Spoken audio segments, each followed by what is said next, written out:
ভালো পুরুষ, সবচেয়ে ভালো মানুষ হলেন ওই ব্যক্তিরা যাদের পরিবার, যাদের স্ত্রীর কাছে তারা ভালো, অর্থাৎ স্ত্রী মন থেকে সাক্ষ্য দেয় যে আমার সাহেব, আমার স্বামী, আমার ঘরওয়ালা, আমার বাড়িওয়ালা, আমার জীবন সঙ্গী, এই লোকটা অমায়িক মানুষ, লোকটা আসলে ভালো মানুষ।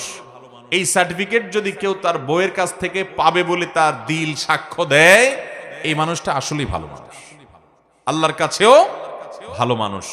নবী করিম সাল্লাল্লাহু আলাইহি সাল্লাম এই হাদিস বলার পর বলেছেন, ওয়া আনা খায়রুকুম লি আহলি, তোমাদের মধ্যে বউয়ের কাছে কে কে ভালো আছো আমি জানি না, তবে তোমাদের মধ্যে আমার পরিবারের কাছে আমি সবচেয়ে ভালো। অর্থাৎ আমার পরিবারের সবাই, প্রত্যেক স্ত্রী নবী সাল্লাল্লাহু আলাইহি সাল্লামকে ভালো জানতেন, শ্রদ্ধা করতেন, তার ব্যাপারে কোনো অভিযোগ অনুযোগ ছিল না। কারণ তিনি কখনো স্ত্রীদেরকে আঘাত করে কথা বলতেন না, তাদেরকে আক্রমণ করে কথা বলতেন না, গালিগালাজ তুচ্ছতাচ্ছিল্য করার তো প্রশ্নই ওঠে না, জুলুম করার তো প্রশ্নই ওঠে না।